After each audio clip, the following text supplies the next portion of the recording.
प्रक्षिप्यते मुखरितायुतप्रसूनैः जागर्ति यत्र भगवान् गुरुचक्रवर्ती सृष्टिस्थितिप्रलयनाटक नित्यसाक्षी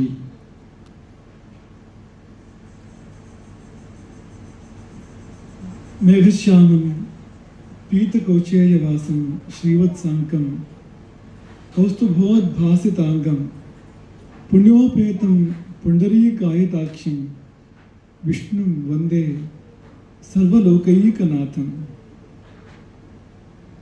आपदामपहर्तारं दातारं सर्वसम्पदां लोकाभिरामं श्रीरामं भूयो भूयो नमाम्यहम्. ಏನು ವ್ಯತ್ಯಾಸ ಇಲ್ಲ ಅಂತಂದ್ರೆ ಮಹಾವಿಷ್ಣುವೇ ರಾವಣನ ಬದಿಯನ್ನು ಮಾಡ್ಬೋದಲ್ಲ, ಯಾಕೆ ಮಾಡಲಿಲ್ಲ ಅಂದರೆ ಆ ರೂಪದಿಂದ ಸಾಧ್ಯ ಇಲ್ಲ, ಅದಕ್ಕೆ ಇನ್ನೊಂದು ರೂಪ ಬೇಕು ಅಂತ. ಹಾಗೆ ಬಂದು ಮತ್ತೊಂದು ರೂಪ ನೋಡಿ ರಾಮ ಅಂತ. ಹಾಗಾಗಿ ನಾವು ಇಲ್ಲಿ ಯಾಕೆ ಚತುರ್ಬಾಹು ರಾಮನನ್ನು ಪೂಜೆ ಮಾಡಬೇಕು? ಅವರಿಗೆ ವಿಗ್ರಹ ಇಲ್ಲದೆ ಅವ್ರು ಯಾಕೆ ಕಾದು ಕೂರಬೇಕು? ಹಾಗಾಗಿ ಅವರು ಚತುರ್ಬಾಹು ಮಹಾವಿಷ್ಣುವನ್ನು ಪೂಜೆ ಮಾಡಲಿ, ನಾವು ದ್ವಿಬಾಹು ರಾಮನನ್ನು ತಂದು ಪ್ರತಿಷ್ಠಾಪನೆ ಮಾಡಿಕೊಳ್ಳೋಣ, ಮಾಡಿ ನಾವು ಪೂಜೆ ಮಾಡೋಣ ಎನ್ನುವ ನಿರ್ಧಾರಕ್ಕೆ ನಾವು ಬಂದು ನಮಗೆ ತುಂಬ ವಿಶೇಷ ಅಂತ ಅನಿಸ್ತದೆ ಇದು. ಯಾಕೆಂದರೆ ನೋಡಿ, ವೈಕುಂಠದಿಂದ ಮಹಾವಿಷ್ಣು ರಾಮನಾಗಿ ಭೂಮಿಗೆ ಇಳಿದು ಬಂದಿದ್ದು ಅಲ್ವಾ?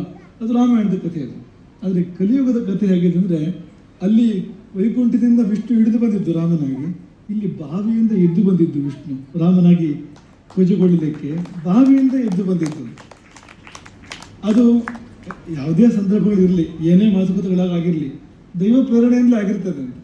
ನೇರವಾಗಿ ಮಹಾವಿಷ್ಣು ಗರ್ಭಗುಡಿಗೆ ಇಲ್ಲಿ ಬರಲಿಲ್ಲ, ಯಾಕೆಂದರೆ ಇಲ್ಲಿ ಕಾಲ ಇನ್ನೂ ಪಕ್ವಾಗಿರಲಿಲ್ಲ.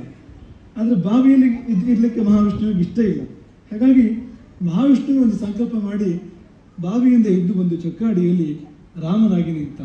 30 ವರ್ಷಕ್ಕಿಂತ ಮಿಗಿಲಾಗಿ ಅಲ್ಲಿ ಪೂಜೆ ಮಾಡಿದ್ದು, ಮತ್ತು ಅಲ್ಲಿಂದ ಪುನಃ ಇಲ್ಲಿಗೆ ತಂದು ಮಹಾವಿಷ್ಣುವಾಗಿ ಪುನಃ ಪ್ರತಿಷ್ಠಾಪನೆ ಆಗಿರುವಂಥದ್ದು. ಹೀಗೆ ನಿಮಗೆ ಎಲ್ಲಿಯೂ ಒಂದು ಉದಾಹರಣೆ ಸಿಗಲಿಕ್ಕಿಲ್ಲ. ಇಂಥದ್ದೊಂದು ಉದಾಹರಣೆ ತುಂಬ ತುಂಬ ಅಪರೂಪ. ನಮಗೆ ಯಾಕೆ ತುಂಬ ವಿಶೇಷ ಅಂದರೆ, ನಮ್ಮ ಮುಂದೆ ಒಂದು ದೊಡ್ಡ ನಿರ್ಧಾರ ತೆಗೆದುಕೊಳ್ಳುವಂಥ ಸಂದರ್ಭ ಇತ್ತು. ನಿಡ್ವಾಳ ಮಹಾವಿಷ್ಣು ದೇವಸ್ಥಾನದ ಸಮಿತಿಯಿಂದ ಬೇಡಿಕೆ ಇತ್ತು, ವಿಗ್ರಹ ಮೂಲತಃ ನಮ್ಮದು, ಅದು ಮಹಾವಿಷ್ಣುವುದು, ಅಲ್ಲಿಗೆ ರಾಮನಾಗಿ ಪೂಜೆ ಆಗ್ತಾ ಇದೆ, ಈ ವಿಗ್ರಹವನ್ನು ನಮಗೆ ಮರಳಿ ಕೊಡಬೇಕು ಎಂಬುದಾಗಿ ತುಂಬ ವಿನಯದ, ಆದರೆ ಆಗ್ರಹದ, ಬೇಕು ಅದು ಅಂತ ಎನ್ನುವಂಥ ಆಗ್ರಹದ ಒಂದು ಬೇಡಿಕೆ ಇತ್ತು. ನೀವು ವಾಲ್ಮೀಕಿ ರಾಮಾಯಣದ ಉತ್ತರಕಾಂಡವನ್ನು ನೋಡಿದರೆ ಅಲ್ಲಿ ಕೊಟ್ಟ ಕೊನೆಯಲ್ಲಿ ರಾಮ ನಿರ್ಯಾಣದ ಸಂದರ್ಭದಲ್ಲಿ ರಾಮ ಸರಿಯೂ ನದಿಯ ಪಕ್ಕದಲ್ಲಿ ನಡೆದುಕೊಂಡು ಹೋಗುವಂಥದ್ದನ್ನು ರಾಮಾಯಣ ವರ್ಣನೆ ಮಾಡ್ತೇವೆ. ಅವನ ಹಿಂದೆ ತುಂಬ ಜನ ಇರ್ತಾರೆ, ಇಡೀ ಅಯೋಧ್ಯೆಯ ಪ್ರಜೆಗಳೇ ಅವನ ಹಿಂದೆ ಬಂದುಬಿಟ್ಟಿರ್ತಾರೆ, ಪ್ರಾಣಿ ಪಕ್ಷಿಗಳೆಲ್ಲ ಬಂದಿರ್ತವೆ. ನದಿಯ ಪಕ್ಕದಲ್ಲಿ ನದಿ ಹೋದಂತೆ ರಾಮನು ಕೂಡ ಪಾದಯಾತ್ರೆಯಲ್ಲಿ ಹೋಗ್ತಾನೆ. ಅವನ ಮೆರವಣಿಗೆ, ನಿರ್ಯಾಣದ ಮೆರವಣಿಗೆ, ಆ ಮೆರವಣಿಗೆಯಲ್ಲಿ ಹೋಗ್ತಾನೆ. ಕೊಟ್ಟ ಕೊನೆಯಲ್ಲಿ ಆ ಮುಹೂರ್ತ ಬರುವಾಗ ಅವನು ಸರಿಯೂ ನದಿಯ ಜಲವನ್ನು ಸ್ಪರ್ಶ ಮಾಡಿದ. ರಾಮಾಯಣ ಹೇಳುವಂಥದ್ದು ಅಲ್ಲಿ ಮುಳುಗಿದ ಅಂತ ರಾಮಾಯಣ ಹೇಳೋದಿಲ್ಲ. ಶ್ರೀರಾಮ ಸರಿಯೂ ನದಿಯ ಜಲವನ್ನು ಸ್ಪರ್ಶ ಮಾಡಿ ಮಹಾವಿಷ್ಣುವಾಗಿ ಮೇಲೇರಿದ. ರಾಮನ ರೂಪದಿಂದ ಮಹಾವಿಷ್ಣುವಿನ ರೂಪಕ್ಕೆ ಹೋಗಿ ಮೇಲಕ್ಕೇರಿದ. ಅದೇ ಅದು, ಅಲ್ಲಿ ದೇಹ ತ್ಯಾಗ ಇಲ್ಲ. ಹಾಗೆ ದೇಹಕ್ಕೊಂದು ಮುಂದೆಯನ್ನು ಹಾಗಾದರೆ ದೇಹ ತ್ಯಾಗ ಮಾಡಿದ ರಾಮ, ಆ ಪ್ರಶ್ನೆ ಇಲ್ಲ, ದೇಹ ತ್ಯಾಗದ ಸಂದರ್ಭ ಇಲ್ಲ ಅಲ್ಲಿ. ರಾಮನನ್ನು ನೀವು ನೋಡಿಕೊಂಡು ಹೋಗಬೇಕು ಇನ್ನು ಮುಂದೆ ಬರುವ ದಿನಗಳಲ್ಲಿ ಎಂಬುದಾಗಿ ನಾವು ನಿಮಗೆ ನಿಮ್ಮಲ್ಲಿ ಅಪೇಕ್ಷೆಯನ್ನು ವ್ಯಕ್ತಪಡಿಸುವಂಥದ್ದು. ನಿಮ್ಮೊಟ್ಟಿಗೆ ನಾವು ಕೂಡ ಇದ್ದೇವೆ, ಹಾಗೇನಿಲ್ಲ ಈಗ ನೀವು ಮಾಡಿದ್ದನ ಅನ್ನೋ ಹಾಗಲ್ಲ. ಯಾಕೆಂದರೆ ಒಂದು ಬಾಂಧವ್ಯ ಬಂದ್ಬಿಡ್ತಲ್ಲ, ಈಗ ಒಂದು ಹೆಣ್ಣು ಕೊಟ್ಟ ಮೇಲೆ ಬಾಂಧವ್ಯ ಬರ್ತದೆ ಅದರ ನಂತರ ಅಂತ. ಹಾಗೆ ನಮಗೂ ನಿಮಗೂ ಒಂದು ಶಾಶ್ವತ ಬಾಂಧವ್ಯ ಬಂದಿದೆ ಅಂತ. ನಿಮ್ಮೊಟ್ಟಿಗೆ ನಾವಿದ್ದೇವೆ, ಯಾವ ಸಮಯದಲ್ಲಿಯೂ ಇಲ್ಲಿ ಏನಾಗಬೇಕು ಅನ್ನೋ ಸಂದರ್ಭ ಇದ್ರೂ ಕೂಡ ನಿಮ್ಮೊಟ್ಟಿಗೆ ರಾಮಚಂದ್ರಾಪುರ ಮಠದ ಗುರುಪೀಠ ಸದಾ ಕಾಲವೂ ಇದೆ, ಹೋಗಲೇಬೇಕು ಅಂತ. ಈಗ ನಾವು ಅಶೋಕಿಗೆ ಆ ಕಡೆಗೆ ಪ್ರಯಾಣ ಮಾಡುವ ಸಂದರ್ಭ ಅದು.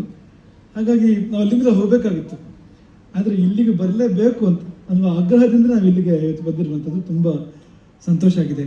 ಹಾಗಾಗಿ ಮುಂದಕ್ಕೆ ತುಂಬ ವೈಭವದಲ್ಲಿ ಇಲ್ಲಿ ನಡೆಯಲಿ, ಎಲ್ಲ ಕಾರ್ಯಕ್ರಮಗಳು ಕೂಡ ಅತ್ಯಂತ ವೈಭವದಲ್ಲಿ ಇದು ನಡ್ಕೊಂಡು ಬರಲಿ. ಹಾಗೆ ಇದು ಈ ಎರಡು ಕ್ಷೇತ್ರಗಳ ಮಧ್ಯೆ ಕೂಡ ಈ ಕೋಟಿ ಚೆನ್ನಯ್ಯ ಅಂತ ಒಂದೇ ಆಗಿ ನೋಡೋದಲ್ಲ ನಾವು, ಕೋಟಿ ಚೆನ್ನಯ್ಯ ಅಂತ ಬೇರೆ ಬೇರೆ ನೋಡೋದು ಉಂಟ. ಹಾಗೆ ಚೊಕ್ಕಾಡಿ ನೆಟ್ಟವಾಳ ಅಂದರೆ ಒಂದೇ ಆಗಿ ಕೋಟಿ ಚೆನ್ನಯ್ಯರ ಹಾಗೆ ನಾವನ್ನ ಆ ರೀತಿಯಲ್ಲಿ ದ್ವಂದ್ವವಾಗಿ ಜೋಡಿಯಾಗಿ ನಾವು ಅದನ್ನು ಭಾವಿಸೋಣ. ಎಲ್ಲರನ್ನೂ ಕೂಡ ಎರಡೂ ಕಡೆಗೂ ಸೇವೆ ಮಾಡೋಣ, ಆ ಸೇವೆ ನಡ್ಕೊಂಡು ಬರಲಿ ಎಂಬುದಾಗಿ ಆಶಿಸ್ತೇವೆ. ಎಲ್ಲರಿಗೂ ಒಳ್ಳೆಯದಾಗಲಿ ಅಂತ ಪುಣ್ಯ ಆಗ್ತದೆ. ಹರೇ ರಾಮ.